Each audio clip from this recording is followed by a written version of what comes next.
अस्सलाम वालेकुम and welcome to game set match. मैं हूं सवेरा पाशा और मेरे साथ मौजूद है अदील अजहर। खबरों का सिलसिला शुरू करते हैं। सबसे पहले बात करते हैं कि आज की क्या है गर्मा गर्म खबरें और नजर डालते हैं what's up in sports. Pakistani fast bowler Shahnawaz Dhani की नाक का ऑपरेशन कामयाब हुआ और 2 घंटे के ऑपरेशन के बाद उनको घर वापस भेज दिया गया। जब कॉमनवेल्थ गेम्स की बात करते हैं तो कॉमनवेल्थ गेम्स की क्वीन बैटन रिले वो इस वक्त जारी है। पाकिस्तान में कराची में इस वक्त मौजूद है।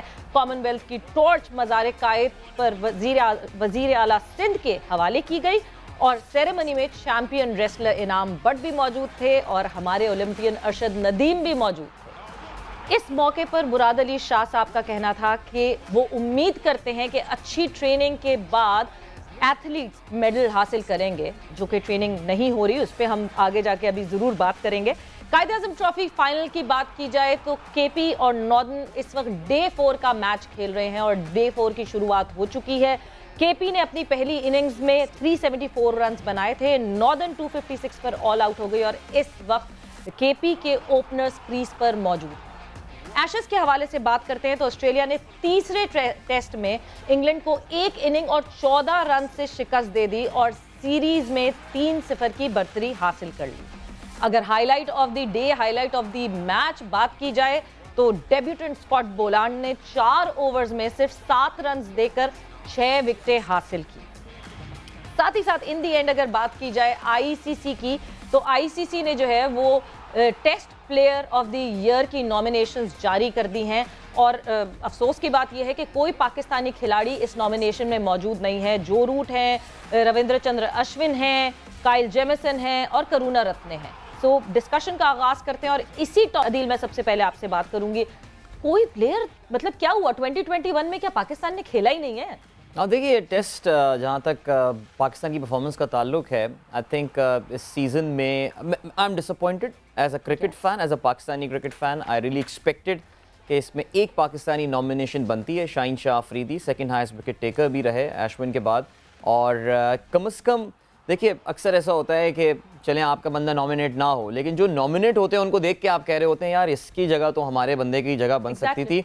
I think Kyle Jameson had a good season. In fact Kyle Jameson मेरे ख्याल से आई थिंक न्यूजीलैंड की जो बॉलिंग, फास्ट बॉलिंग की लेगेसी है उसको आगे लेके जाने वाला ये प्लेयर है, one of the most fastest rising players in the world. लेकिन मेरा ये ख्याल है कि शाहीन की परफॉर्मेंस ऐसी थी दैट 17 की एवरेज से उन्होंने जो विकेटें हासिल की हैं 47। हसन अली शायद थोड़ा सा क्योंकि नीचे आ जाते हैं, but brilliant come back for Hasan Ali क्योंकि इंजरी के बाद वो वापस आए थे, सीज़न खेले। लेकिन सवेरा आई हैव टू से I am a bit disappointed. I would have expected कि शाहीन को एटलीस्ट इस लिस्ट में होना चाहिए था, स्पेशली आप अगर जेमिसन और करुणा रत्ने को इसमें शामिल कर रहे हैं। डेफिनेटली होना चाहिए था, बट जहां डिसअपॉइंटमेंट की बात हो रही है मुझे लगता है इंग्लिश फैंस भी बहुत डिसअपॉइंटेड होंगे। क्या हो रहा है एशेज में? इंग्लैंड को तो ऑस्ट्रेलिया इस वक्त ऐसे मार रही है जैसे मिनोज। हाँ, मैं यकीन जाने मैं आज सुबह जब I wake up very early in the morning और मैं सुबह जब अपने मॉर्निंग का रूटीन निपटा के जब मैंने टीवी चलाया कि चलें थोड़ी सी आधा घंटा बैठ के एशेज देखेंगे, तो वहाँ तो बिल्कुल कहानी उलट हो चुकी थी। एशेज बिके नहीं, seriously I mean England is just not. कल भी हम प्रोग्राम में ये बात कर रहे थे, वो फाइट भी पुट अप नहीं कर रहे हैं वो बिल्कुल। Boland, who would have expected, Boland अपने डेब्यू टेस्ट मैच चल रहे हैं, 7 रन दे के 6 खिलाड़ी एट द जी, दुनिया के सबसे बड़े स्टेडियम्स में से एक। What boxing day test match, traditional value. I think England के, मैं कोच को सुन रहा था, हेड कोच को का मीडिया से बात कर रहे थे और वो बिल्कुल क्लूलेस नज़र आ रहे थे। उनको कोई अंदाज़ा नहीं था कि ये किस तरह इनको फेस करना है। I think 5-0 is on the cards right now. और मुझे तो वो सीनियर चैपल की वो बातें याद आ रही हैं जब पाकिस्तान ऑस्ट्रेलिया से हारा था, तो उन्होंने कहा था कि जब तक पाकिस्तान अपना लेवल अच्छा ना करे, पाकिस्तान को ऑस्ट्रेलिया में टेस्ट मैच खेलने के लिए नहीं बुलाना चाहिए। तो चैपल साहब को अब बोलना चाहिए कि इंग्लैंड के बारे में क्या ख्याल है, एशेज होनी चाहिए या नहीं होनी चाहिए। और एक और जो पॉइंट यहाँ पर आता है सवेरा, this entire thing makes, I know we Pakistanis हम थोड़ा अवॉइड करते हैं इस हवाले से बात करने के लिए, लेकिन India's win over Australia earlier in the year, how big that was, आपको इससे जो है ना वो अंदाज़ा होगा। And talking about India, by the way, sports की अपडेट की जो बात चल रही है, they are in control in the Centurion test as well. South Africa 66 for 4, 4 उनके खिलाड़ी आउट हो चुके। Even though I think Quinton de Kock and Temba बावूमा, that's perhaps the last इनका पेयर यहाँ पे खेल रहा है। So Indians are doing really well in Test, and I won't be surprised if Ravichandran Ashwin actually gets the Player of the Year award. बिल्कुल, और बहुत सारे चांसेस भी ऐसे ही लगते हैं कि अश्विन की जिस तरह की परफॉर्मेंस रही है, आई वुड से अश्विन 2.0 है ये, जिस तरह उन्होंने अपने आप को वापस एक बिल्कुल चेंज किया है और जिस तरह वो एक टर्न अराउंड दिखा है अश्विन का, he is been brilliant with it. But Adeel, जहां आपने जैसी कहा कि boxing day match obviously, but आज हमारा फोकस जो है वो पाकिस्तान बॉक्सिंग के हवाले से होगा। आज मेजरली हमारी बात होगी कि पाकिस्तान बॉक्सिंग की सूरत हाल इस वक्त है क्या। हमारे साथ जो हैं वो DGPSB हमारे साथ होंगे, कर्नल आसिफ जमान साहब, उनसे हम बात करेंगे। उनको मैं अभी इंट्रोड्यूस करवाऊंगी इसी शो में अपने। उसके बाद मशहूर पाकिस्तानी बॉक्सर दी फैल्कन मोहम्मद वसीम भी हमारे साथ मौजूद होंगे, उनसे भी हम बड़ी डिटेल में बात करेंगे। साथ ही साथ उस्मान वजीर और आसिफ हज़ारा से क्या डिस्कशन हुई, क्या बात हुई, उस पर भी हम नज़र डालेंगे कि उन्होंने क्या गुफ्तगू की। एंड इन दी एंड हम देखेंगे हमारे एक ओलंपियन, हमारे एक पुराने सीनियर ओलंपियन जिन्होंने 3 बार सैफ गेम्स का गोल्ड मेडल अपने नाम किया, रशीद कमरानी साहब की कहानी उन्हीं की ज़बानी, और वो इस वक्त किस हाल में हैं, वो किस तरह गुजर रहे हैं। मैं सिर्फ एक चीज़ ये ऐड इन करना चाहूँगी, ये कहना चाहूँगी कि जिन बाजुओं से उन्होंने कंपेटिटर्स को हराया, उनसे बाउट जीती, उन्हीं बाजुओं को इस वक्त वो उनका इलाज करने के लिए उनके पास पैसे नहीं हैं, बहुत बुरी हालत में हैं। बट वो हम आगे शो जैसे आगे बढ़ेगा तो हम यहाँ पे उनको ऐड इन करेंगे उस स्टोरी को। मगर इस वक्त सबसे पहले मैं जो है वेलकम करना चाहूँगी DGPSB कर्नल आसिफ जमान साहब को। Sir, welcome to the show. Thank you very much जी। अस्सलाम वालेकुम। वालेकुम अस्सलाम। आसिफ साहब, फौरन मैं बिल्कुल I will go cut short, मैं बिल्कुल टाइम नहीं ज़ाया करूँगी। सीधी बात सबसे पहले आपसे ये करना बहुत ज़रूरी है कि हमने अलग अलग एसोसिएशंस, अलग अलग फेडरेशंस से बात की और उनका ये मानना है कि Pakistan sports board funding proper नहीं देता, इसलिए हम अपने एथलीट्स की तैयारी नहीं कर सकते। इससे पहले कि मैं आपसे कोई बात करूं, मैं आपसे कोई सवाल पुट अप करूं, एथलेटिक्स फेडरेशन के प्रेसिडेंट हमारे साथ कल मौजूद थे, अकरम साई साहब। उन्होंने क्या कहा, पाकिस्तान स्पोर्ट्स बोर्ड कितना सपोर्ट कर रहा है, पाकिस्तान की गवर्नमेंट कितना सपोर्ट कर रही है, पहले वो सुनते हैं कि उन्होंने कल क्या कहा था और फिर मैं आपसे गुफ्तगू का आगाज़ करूंगी। साथ ही साथ POA के प्रेसिडेंट जो हैं उनसे भी मेरी बात हुई, कर्नल आरिफ हसन साहब से, वो भी यही कहते हैं कि अब तक तैयारियां शुरू हो जानी चाहिए थी। कॉमनवेल्थ गेम्स जो है वो it's right at the corner, but तैयारियां नहीं हो रही हैं। और क्यों हम बार बार बात करते हैं मेडल, नीरज चोपड़ा मेडल लेकर आ गए, अरशद नदीम मेडल क्यों नहीं लाए, बट अरशद नदीम पे इन्वेस्टमेंट नहीं होती और नीरज चोपड़ा पे तो जितनी इन्वेस्टमेंट होती है वो आपको भी पता है। इन क्लिप्स पे नजर डालते हैं और उसके बाद फिर आपसे डिस्कशन का आगाज करते हैं। एक पैसा भी नहीं दिया जी, और ना पहले हमें किसी ने दिया, ये मैं बड़ा बुलंद आवाज़ में कहना चाहता हूँ। बाद में लोग जब ये वहाँ से माशाल्लाह अच्छी पोजीशन लेके आया तो बहुत सारे लोग क्लेम करना शुरू हो गए, हमें किसी ने तब भी कुछ नहीं दिया। हमने प्राइवेट स्पॉन्सर जो है उसी के थ्रू इसको तब तैयार करवाया था और अभी भी प्राइवेट स्पॉन्सर के थ्रू तैयार कर रहे हैं। मैं आपके प्रोग्राम की वसादत से प्राइम मिनिस्टर ऑफ पाकिस्तान को ये रिक्वेस्ट करना चाहता हूँ कि आप उस लेवल के एक इंटरनेशनल स्पोर्ट्समैन हैं, आप इस पर काइंडली गौर कीजिएगा।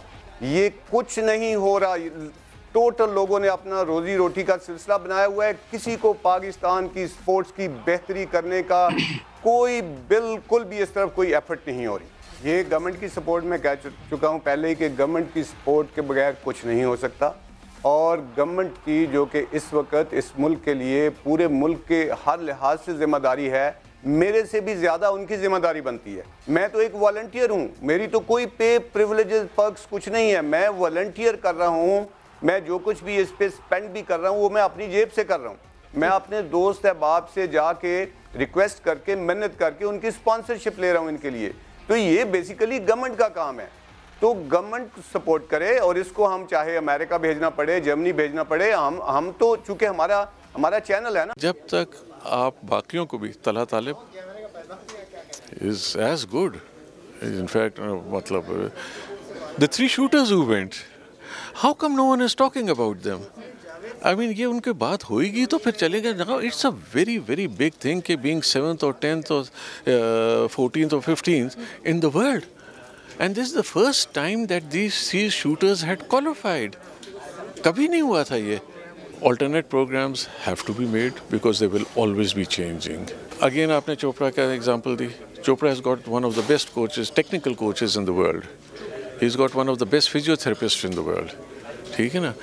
अब वहाँ पे नहीं हुआ, ऑल्टरनेट उनके पास प्रोग्राम था, यूरोप में चला जाएगा, अमेरिका चला जाएगा, इधर उधर चला जाएगा, and they have their alternate program. So you never rely on a fixed thing कि जी हमने अगर भेजना है तो इधर ही भेजेंगे, वरना हम घर पे करेंगे। घर पे आपसे नहीं होगी training. His performance, he has to, वही बात आ जाती है कि personal best, why don't we give him a chance to improve on his personal best. That is what is required, and दुनिया में आपको कहीं अपॉर्चुनिटी मिले आप भेजें उसको। तो आसिफ साहब, ये क्लिप्स आपने सुने होंगे। मैं डायरेक्टली जो है स्पोर्ट टू स्पोर्ट आपसे बात करूंगी। सबसे पहले अरशद नदीम के हवाले से बात कर लेते हैं। अरशद नदीम एक वो हमारा एथलीट जिसको हमने आजमाया हुआ है। हमने ओलंपिक्स में भी अभी रिसेंटली उनकी परफॉर्मेंस देखी। जब ओलंपिक्स में बेहतर परफॉर्मेंस उनकी हुई, हम सब ने उनको ओन करना शुरू कर दिया। बट फिर अब एक और इवेंट सर पे खड़ा हुआ है, बट अभी तक कुछ नहीं हो रहा कि उनकी कहाँ ट्रेनिंग होगी, कैसे ट्रेनिंग होगी। पाकिस्तान स्पोर्ट्स बोर्ड इस सिलसिले में कुछ क्यों नहीं करती? जी बिल्कुल, अस्सलाम वालेकुम। पहली बात तो ये है कि मैं बड़ा क्लियर करता हूँ कि blame game is very easy, लेकिन पाकिस्तान स्पोर्ट बोर्ड जब से मैं आया हूँ, पाकिस्तान स्पोर्ट बोर्ड अपना रोल अदा कर रहा है। और मैंने तमाम फेडरेशन से रब्ता किया और तमाम फेडरेशन को बुला के उनका प्लान लिया। अब हमने, क्योंकि एक टारगेट है हमारे पास सैफ गेम्स की जो कि 23 में होनी है मार्च में, तो हमने उसके साथ साथ स्पोर्ट्स फैसिलिटीज़ भी डेवलप करनी है। और ये गवर्नमेंट की एक प्रायोरिटी है और ये हमारी स्पोर्ट्स की पॉलिसी की प्रायोरिटी है कि आप फैसिलिटीज़ डेवलप करें ताकि स्पोर्ट्स मैन के लिए वो फैसिलिटी अवेलेबल हो। आप रह के तला तालिब या हमारे अरशद नदीम, हम इन सब के लिए अपना प्लान बनाया हुआ है और फेडरेशन से हमने शेयर कर लिया है। हमने राइट नाउ एथलेटिक के लिए जो है वह लाहौर में इनके लिए ट्रेनिंग कैंप लगा दिया है और इन तमाम प्लेयर्स को हमने इनवाइट कर लिया है कि आप अपनी ट्रेनिंग शुरू करें। अब इंटरनेशनल ट्रेनिंग की जब बात करेंगे तो ये फेडरेशन को बता दिया गया है कि जी आपने जिस कंट्री में इनको भेजना है उनको गवर्नमेंट फैसिलिटेट करेगी और इनके टिकट जो है वो गवर्नमेंट इनको इसमें भी फैसिलिटेट करेगी। हमारे सिर्फ आपकी प्रायोरिटी एथलेटिक नहीं है, हमारी और भी गेम्स हैं और गवर्नमेंट फुल इनको सपोर्ट कर रही है। आप एज ए एथलीट, मैं खुद इंटरनेशनली पार्टिसिपेट कर चुका हूँ, 83 में मैं एशियन चैम्पियन भी रहा हूँ और उस वक्त भी हमें कोई गवर्नमेंट सपोर्ट नहीं करती थी। बाज़ चीज़ें आपने खुद भी मैनेज करनी है और गवर्नमेंट ओवरऑल सपोर्ट कर रही है। हमारे जितने बॉक्सर्स हैं आप देखेंगे, अभी ये दुबई में पार्टिसिपेशन की है इन्होंने, आपके ये वसीम साहब ने, उस्मान वज़ीर ने, तो ये इन लोगों ने पार्टिसिपेशन के बाद जो अब गवर्नमेंट के पास हमने इनको वो रीपेड भी करना है, इनको हमने सपोर्ट भी करना है और वो मेरे इन सब से मेरा इंटरेक्शन है। मैं इन सबको बुलाता हूँ अपने पास, जहाँ इनकी प्रॉब्लम्स हैं एज ए स्पोर्ट्समैन मैं इनको फुली सपोर्ट कर रहा हूँ। कर्नल साहब, थोड़ा सा बात में तजाद मुझे नज़र आया। कल जो हमने बात सुनी, उन्होंने बताया कि जी वो साउथ अफ्रीका अरशद जा रहा है और प्राइवेट स्पॉन्सरशिप अरेंज की गई है उसके जाने के लिए। आपसे मैं सुन रहा हूँ तो आप कह रहे हैं कि जी हमने तमाम फेडरेशंस को बोला है कि आप हमें प्लान दें अगर किसी खिलाड़ी को बाहर भेजना है और हम जो है वो उसको ले जा के वहाँ पे फाइनेंस करेंगे, उसको फ़ंड करेंगे।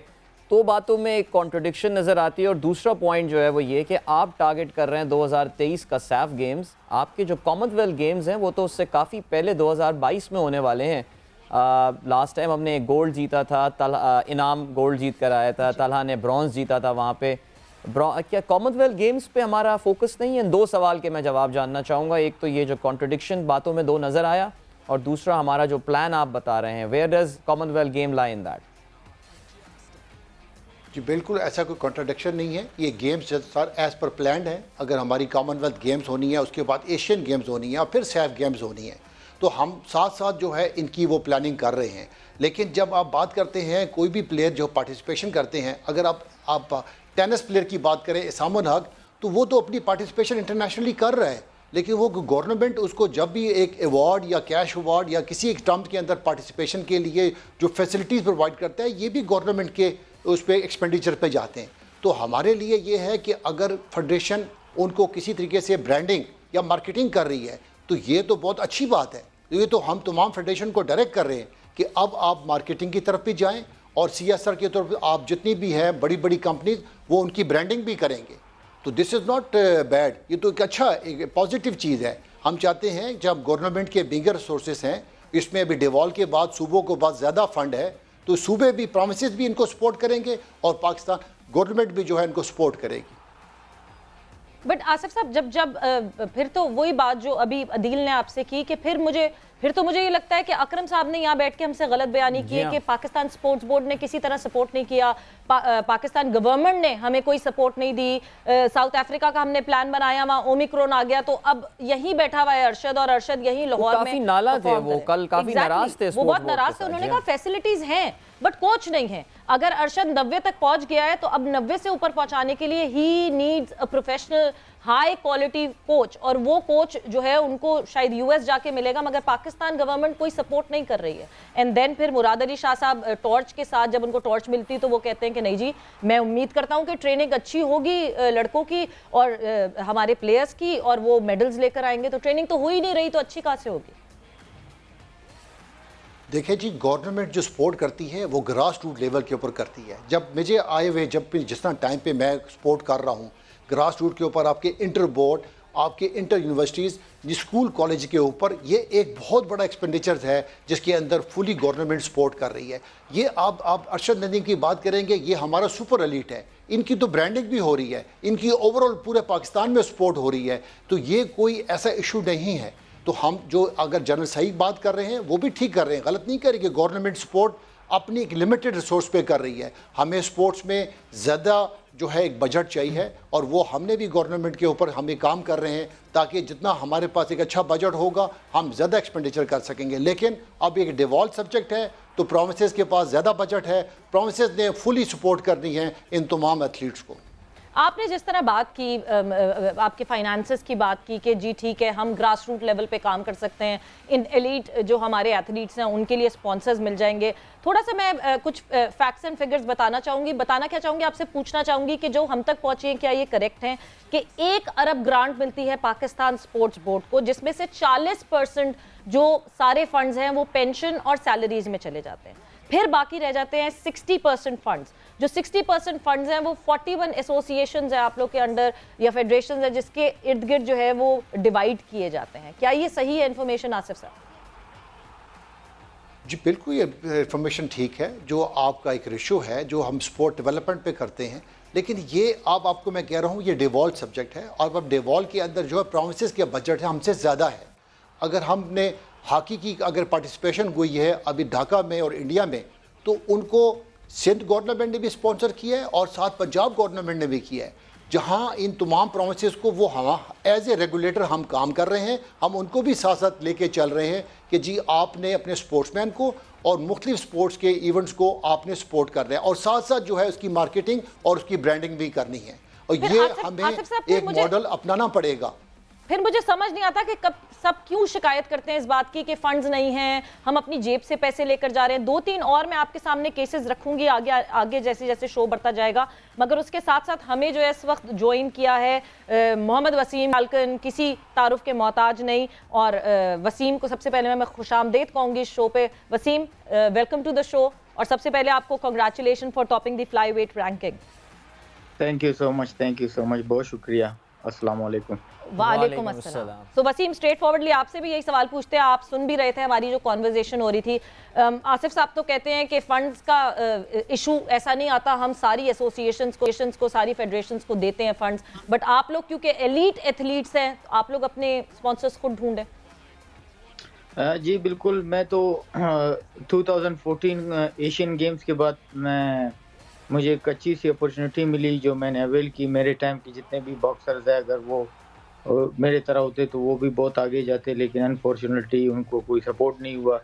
मैं लकी था, मुझे एक कॉन्ट्रैक्ट मिला कोरिया से, और वहाँ से मैं अमेरिका चला गया। लास वेगास में मैंने one of the best gym जो मेवेदर बॉक्सिंग एकेडमी है वहाँ पे मैंने ट्रेनिंग की 3 साल।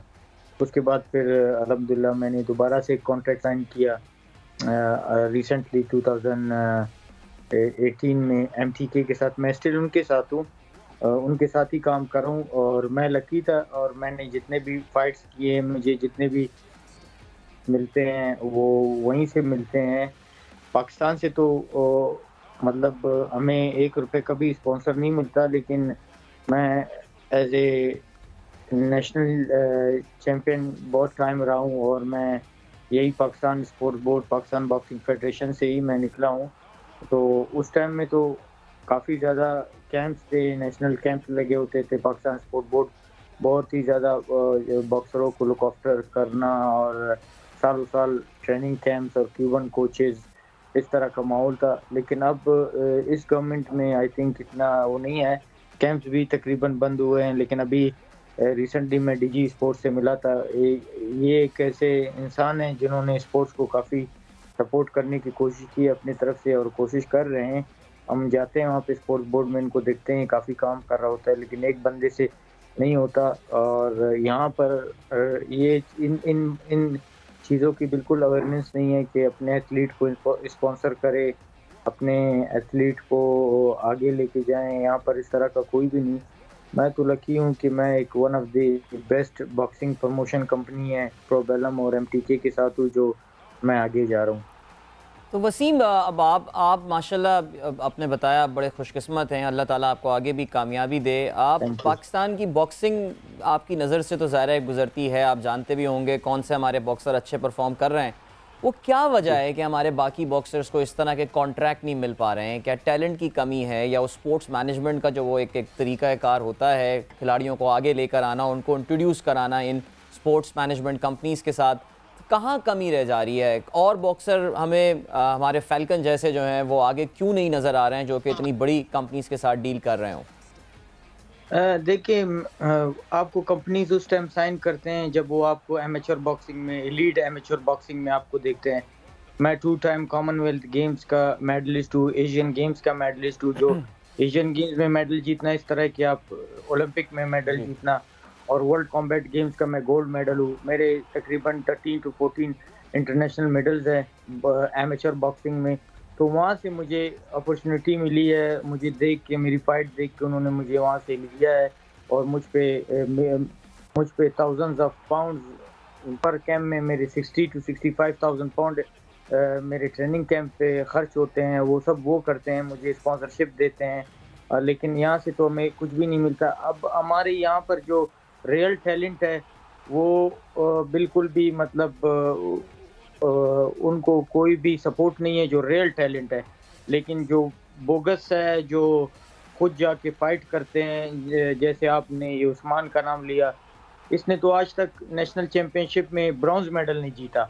इसने ये यहाँ का नेशनल, जो हमारा नेशनल लेवल का बॉक्सर है, उसको यहाँ पे वो बीट नहीं कर सकता। तो आप खुद बताएं कि आप जाके खुद अपना बेल्ट बना के और कहो कि मैं एशिया में पहले नंबर पर हूँ या मैंने ये टाइटल जीता है, ये तो यानी फेक, आई थिंक फेक है। और ये जो है दुबई में जाके जिम्स में फाइट करते हैं, इनका कोई भी मतलब पूछने वाला नहीं है। बिल्कुल वसीम, इसका मतलब ये है, जिस तरह आप अभी मेंशन करें, इसका मतलब ये है कि पाकिस्तान स्पोर्ट्स बोर्ड को एक और चीज पे नजर रखनी पड़ेगी, वो कौन जाके पाकिस्तान को रिप्रेजेंट करता है बाहर, किस लेवल पे वो यहाँ खेला हुआ है, क्या वो नेशनल चैंपियन है कि नहीं है, वो कैसे जाके जो है पाकिस्तान को रिप्रेजेंट कर सकता है। वक्त एक ब्रेक का है, ब्रेक पर जा रहे हैं, मगर जब ब्रेक से वापस आएंगे, जिस तरह मैंने आपको शुरू में बताया था कि एक फॉर्मर ओलंपियन हमारे जिन्होंने 3 सैफ गेम्स के गोल्ड मेडल भी हासिल किए, आज वो किस हालत में हैं, उनकी कहानी, उनकी ज़बानी हम आपको यहाँ पे दिखाएंगे। और फिर मैं डीजी साहब से रिक्वेस्ट करूँगी कि वो भी गौर से ये कहानी देखें और देखें कि क्यों आगे इंस्पायर हों एथलीट्स, जब एथलीट्स का इवेंचुअली ये हाल होना है तो क्यों इंस्पायर हों और क्यों वो पाकिस्तान के लिए आगे बढ़ के खेलें और पाकिस्तान का नाम रोशन करने का कोशिश करें। और साथ ही साथ जब हम ब्रेक से वापस आएंगे, डीजी साहब आपसे मैं जूजित्सु के हवाले से भी बात करूंगी कि प्लेयर्स को खुद पैसे दे के वर्ल्ड इवेंट्स में पार्टिसिपेट करना पड़ता है। After this short break.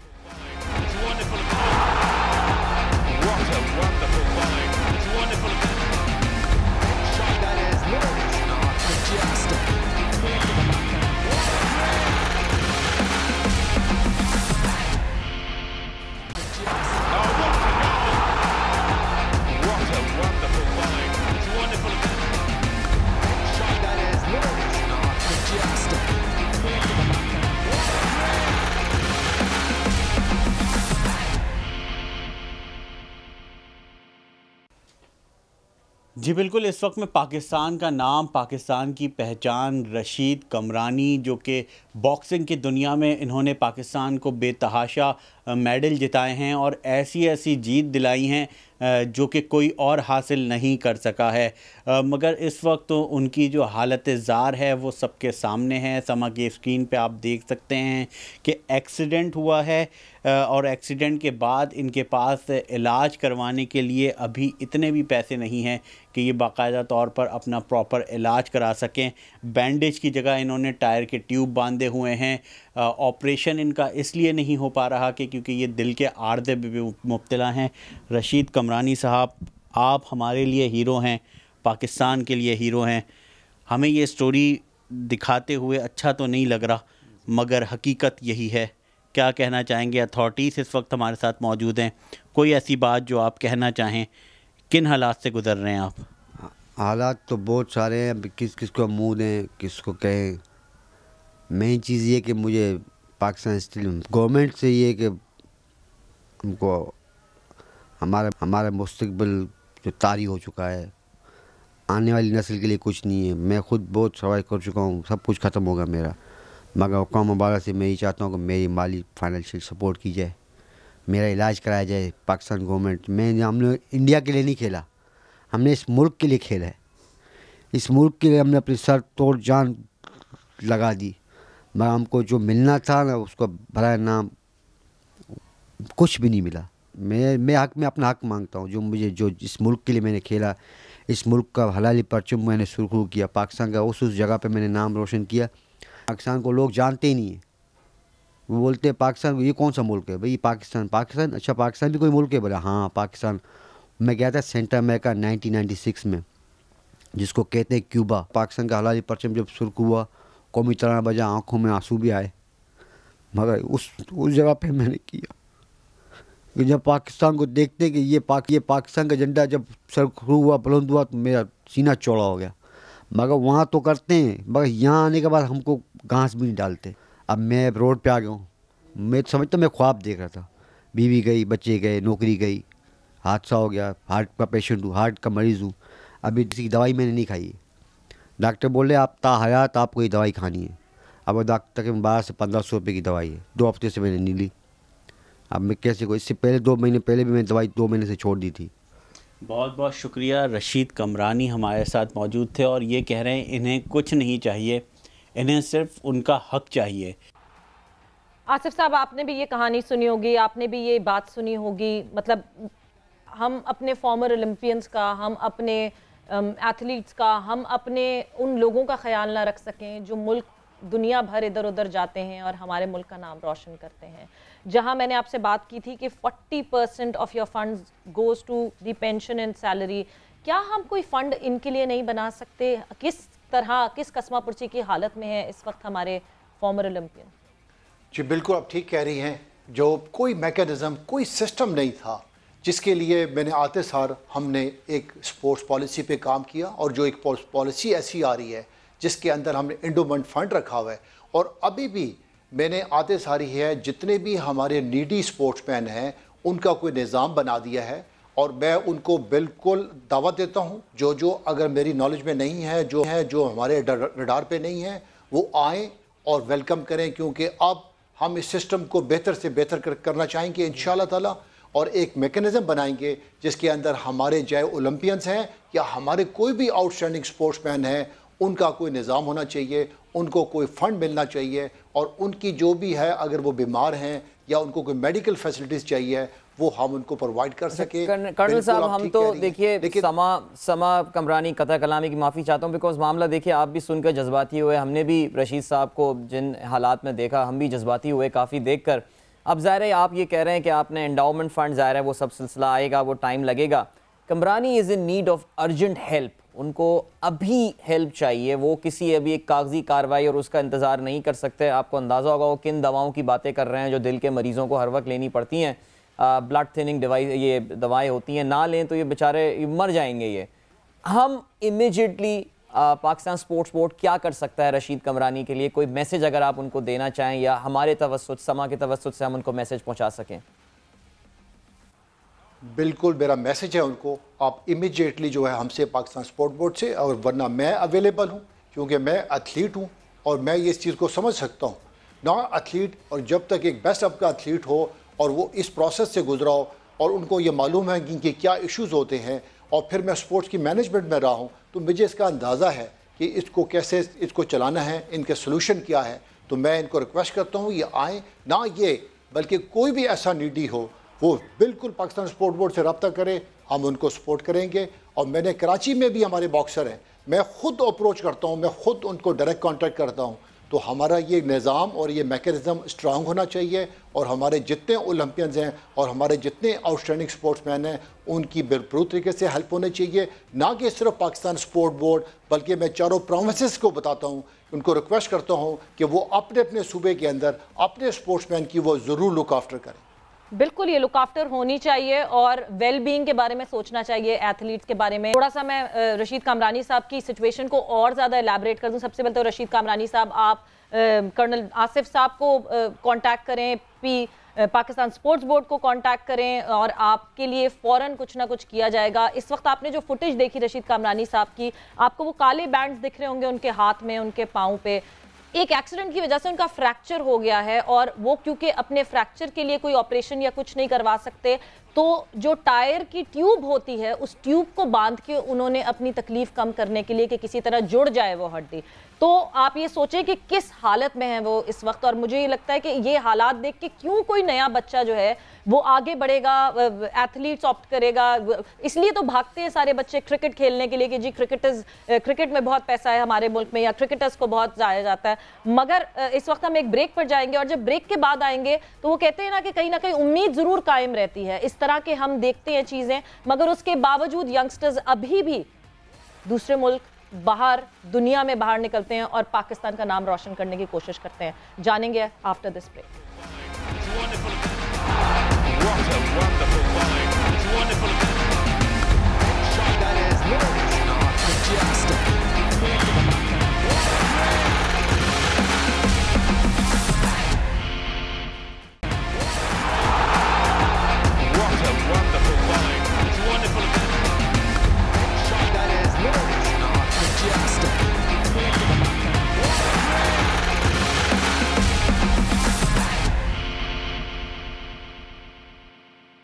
आज इस प्रोग्राम में मेरे साथ मौजूद हैं पाकिस्तान के वो दो नौजवान जिन्होंने मुल्क का नाम रोशन किया।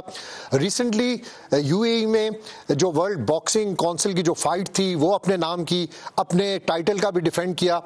उस्मान वजीर, थैंक यू वेरी मच, और इसके साथ आसिफ हज़ारा, दोनों का बहुत शुक्रिया। दोनों ने आपने बहुत अच्छी परफॉर्मेंस दी, पाकिस्तान का नाम रोशन किया। अपना थोड़ा सा यूएई के इस मैचेस का थोड़ा एक्सपीरियंस शेयर करें। जी बिल्कुल, हम लोग वहाँ पे लास्ट 1.5 महीने से हमारा ट्रेनिंग कैंप लगा हुआ था, तो काफ़ी अच्छा ट्रेनिंग कैंप गुजरा। फॉरेनर कोचेस थे, अच्छा इंटरनेशनल और बॉक्सर्स थे, उनके साथ हमने रिंग शेयर किया। तो काफ़ी अच्छा एक्सपीरियंस था, बहुत कुछ सीखने को मिला। और वो जब फाइट थी तो हमें वहाँ वो एक्सपीरियंस सारा हमें वहाँ पे काम आए।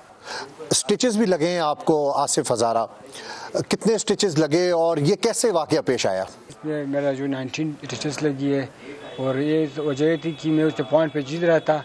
उसको कोच ये बता रहे थे कि बॉक्सर्स को पंच नहीं लग रहे, अब उसको हेड मारो। वो हेड भी मारा था और पंचेस भी थोड़ा लगी, और मैंने भी साथ की बातों पर ध्यान दी कोच की, और आउट क्लास गेम खेला। फिर मैंने उससे फाइट विन की। अपने कैरियर का आगाज़ आपने किस तरह किया, किससे रहनुमाई ली, किसके कहने के ऊपर बॉक्सिंग स्टार्ट की? एक्सीडेंटली मैंने बॉक्सिंग स्टार्ट की, और वहाँ से बस करते करते करते अल्हम्दुलिल्लाह आज अपने कंट्री को रिप्रेजेंट कर रहा हूँ। पहले एशियन बॉक्सिंग फेडरेशन टाइटल जीता पाकिस्तान के लिए, अब world boxing council middle east जीता है, तो इंशाल्लाह जो नेक्स्ट टारगेट है वो यूथ वर्ल्ड टाइटल है। आपने किस तरह बॉक्सिंग शुरू की? अभी तो बड़े यंग हैं, जख्मी भी लग रहे हैं, 19 टांके भी आपको लगे, मुझे तो खुद देख के आपको हैरानगी हो रही है। बिल्कुल, मैं जब छोटा था स्कूल में और गलियों में लड़ाई झगड़ा बहुत क्या करते थे, फिर वहाँ से मैंने अपने पैशन चॉइस किया बॉक्सिंग को, और मैंने बॉक्सिंग ज्वाइन किया। फिर आहिस्ता आहिस्ता मैं खेलता रहा। उससे पहले मैं नेशनल टीम का कैप्टन भी था, और मैंने वहाँ पर भी पाकिस्तान को रिप्रेजेंट किया, बहुत अच्छा टाइटल अचीव किया पाकिस्तान के लिए। और मेरा ख्वाहिश है कि मैं ओलंपिक खेलूँ, और मैं रिक्वेस्ट करता हूँ आपकी सभा की न्यूज़ की तरफ से, पाकिस्तान स्पोर्ट बोर्ड से और पाकिस्तान ओलंपिक एसोसिएशन से, जो मुझे ओलंपिक से बात करे मुझे, ताकि मैं ओलंपिक जाकर खेलूँ, वहाँ पर भी मेडल जीतूँ और अपनी कंट्री का नाम रोशन करूँ। ये आपने दोनों ने टाइटल जीते हैं, जो आपके ओपोनेंट थे वो कितने टफ थे इस यूएई में? बिल्कुल, देखें आसिफ भाई ने 90 स्टिचेस खाए, और आपको पता है इतना मजाक नहीं है, आप मतलब कि आप खाओ, आप इसमें आपकी डेथ हो सकती है, आप कोमा में जा सकते हो, बहुत सारी चीज़ें इसमें आपके ब्लीडिंग होती है इंटरनल। तो देखिए बस जब आप कंट्री को रिप्रेजेंट करते हैं तो उस टाइम ये नहीं देखते हम लोग कौन ओपोनेंट है, कितना टफ है क्या। माशाल्लाह से 8 राउंड फाइट गई, बहुत अच्छी फाइट गई, आखिरी दम तक हम लोग लड़े। यही क्वेश्चन मेरा आपसे है, मुनासिब सहूलियात नहीं है, स्पॉन्सरशिप के मसाइल हैं, इतने बड़े बड़े टाइटल आप जीतते हैं अपनी जानों की परवाह किए बगैर, हुकूमती आपके पास सरपरस्ती भी नहीं होती, फिर भी आप इस मैदान के अंदर उतरते हैं, तो क्या सजेशन है? जी देखिए मेरा यही है कि जैसे कि गवर्नमेंट है, प्राइवेट सेक्टर्स हैं, अगर वो हमें सही लुक आफ्टर करते हैं, क्योंकि हम लोग प्रोफेशनल बॉक्सिंग में हम लोग जैसे आप समझते फर्स्ट जनरेशन है अपनी कंट्री से, तो देखिए अब जितनी भी यूथ हमें देख रही है और वो वहीं देख के परेशान होती है कि यार ये लोग इतने लेवल पे पहुंचे, टॉप लेवल पे, इनको सपोर्ट नहीं मिल रहा, तो हम कल हम आएंगे तो हमें कौन सपोर्ट करेगा। तो यही है कि गवर्नमेंट को चाहिए हमें सपोर्ट करें। मेन चीज़ है स्पॉन्सरशिप वो आप अच्छा कोच हायर कर सकते हैं, अच्छा न्यूट्रिशन हायर कर सकते हैं, अच्छे जिम में ट्रेनिंग कर सकते हैं। तो ये सब चीज़ें जब हमारे पास होंगी तो जो हमारी परफॉर्मेंस अब जो हो रही है तो वो डबल होगी रिंग के अंदर। उस टाइम हम मतलब क्योंकि हमारे पास वर्ल्ड के बेस्ट कोचेज़ होंगे, वर्ल्ड के बेस्ट फैसिलिटीज़ होंगी, तो डेफिनेटली अगर आपके पास सब कुछ बेस्ट है तो आप कैसे परफॉर्मेंस अच्छा नहीं देते। तो यही मेरी जीबी गवर्नमेंट हमारी सीएम साहब, मिनिस्टर साहब, उनसे, क्योंकि उन्होंने मुझसे पहले मेरे यूथ वर्ल्ड टाइटल के लिए प्रॉमिस किया था, वो अभी तक अनफॉर्चुनेटली पूरा तो नहीं हुआ। तो उनसे मैं रिक्वेस्ट करता हूँ, पाकिस्तान गवर्नमेंट से भी, प्राइवेट सेक्टर से भी, क्योंकि हुकूमत तो इमरान खान की है जीबी में भी। बिल्कुल, तो उनसे मैं रिक्वेस्ट करता हूँ सबसे कि हमें स्पॉन्सर करें, हमें सपोर्ट करें, तो हम अपने कंट्री का एक पॉजिटिव इमेज, आपको पता है पाकिस्तान एक खूबसूरत तरीन पूरे दुनिया में एक कंट्री है, तो हम चाहते हैं कि इसको एक पॉजिटिव इमेज पूरी दुनिया को दिखाएं। आमिर खान भी बॉक्सर हैं, मोहम्मद वसीम भी हैं, आप भी हैं, तो कोई ऐसी फेडरेशन नहीं है जिसके प्लेटफॉर्म के नीचे आप लोग तमाम बॉक्सर्स हों और आप उस सरपरस्ती में आप पूरी दुनिया के अंदर खेलें? सब आप अलग-अलग खेल रहे हैं, पैरेलल खेल रहे हैं, क्या वजह है इसकी? देखिए जो प्रोफेशनल बॉक्सिंग है उसमें सब अलग ही होता है, क्योंकि जैसे आप पता है क्रिकेट है, उसके हर एक की अपनी एक टीम होती है। जो आप एमेच्योर की बात करते हो तो जाहिर बात है एमेच्योर के लिए आपकी फेडरेशन होती है, वो अपने नीचे बॉक्सर्स को लेकर साथ चलती है। तो देखिए पाकिस्तान के अंदर इतनी पॉलिटिक्स, 4 फेडरेशन हैं, तो वो ये है कि एक फेडरेशन आपको एक्सेप्ट करेगी, और जैसे कि एक फेडरेशन थी वो मुझे कह रही कि नहीं इससे तो हमारा एमेच्योर सीनियर खेला ही नहीं है, तो ये वहाँ पे प्रोफेशनल में इसके रैंकिंग्स हम एमेच्योर में इसको एक्सेप्ट नहीं करता है। तो मतलब उनको ये पता नहीं कि मैं यूथ लेवल से आगे खेला ही नहीं हूँ ना, तो वो ऐसे कॉन्सेप्ट है। दूसरी फेडरेशन है वो आपको एक्सेप्ट करेगी, तीसरी फेडरेशन है वो अपने किसी बंदे को एक्सेप्ट करेगी। तो पाकिस्तान में आपको पता है ये पॉलिटिक्स है, जैसे क्रिकेट के अंदर है, आज एक पीक होता है, 3 दिन बाद वो नीचे होता है, कोई और लड़का आगे आता है, ये इशू है, पॉलिटिकल इशू है। तो बस इन चीज़ों की वजह से हम सब पीछे हैं। बहुत शुक्रिया उस्मान वजीर और बहुत शुक्रिया आसिफ शाह हज़ारा, थैंक यू वेरी मच दोनों का। तो आसिफ साहब, ये आपने सुना उस्मान वजीर और आसिफ हज़ारा की डिस्कशन। एक ही रिक्वेस्ट है, जैसे आसिफ हज़ारा ने कहा कि ओलंपिक्स के लिए उनसे कहीं बात की जाए, पाकिस्तान ओलंपिक एसोसिएशन बात करें। दूसरी तरफ यूथ वर्ल्ड चैम्पियनशिप खेलनी है, उस्मान वजीर ने, उन्होंने भी इस बारे में बात की। बट फिर वही बात कि ये ट्रेनिंग भी यूएई जाके करते रहे और ट्रेनिंग यूएई में जाके इनको मिली और इन्होंने वहाँ जाके टाइटल, ऐसे हमारे पास सितारे मौजूद हैं। मतलब हमने अभी एक फॉर्मर बॉक्सर की जो है एक डिसअपॉइंटिंग कहानी सुनी और उसके बावजूद people are still motivated to do that. तो पाकिस्तान स्पोर्ट्स बोर्ड कितना सपोर्ट करेगा इन सितारों को? इंशाअल्लाह ताला अब ऐसा नहीं होगा, क्योंकि हमने सिस्टम बना दिया है और मैंने इनको आते सार वेलकम किया। वसीम को, उस्मान वजीर को, ये मेरे से मुलाकात करने आए। मैंने कहा जी हमारी स्पोर्ट्स फैसिलिटीज़ हम आपके लिए खोल दी है, ये कोविड की वजह से जो रिस्ट्रिक्शन थी, अब ये हम इसको बेहतरीन किस्म की फैसिलिटीज़ भी बना रहे हैं और इनको मैंने ऑफ़र किया हुआ है कि इनको जो इक्विपमेंट चाहिए, जो फैसिलिटीज़ चाहिए, ताकि इनको एक मैक्सिमम अच्छी ट्रेनिंग मिले।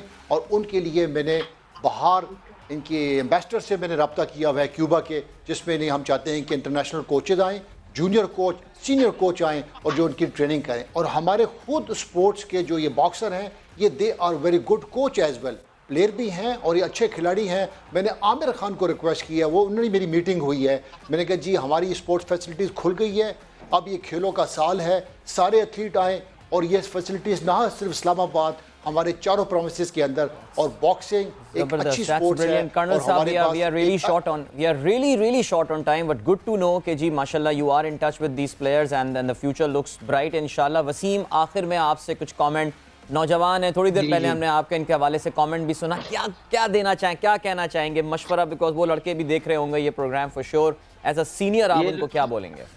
मैं ना एज अ सीनियर एक बात करना चाहता हूँ।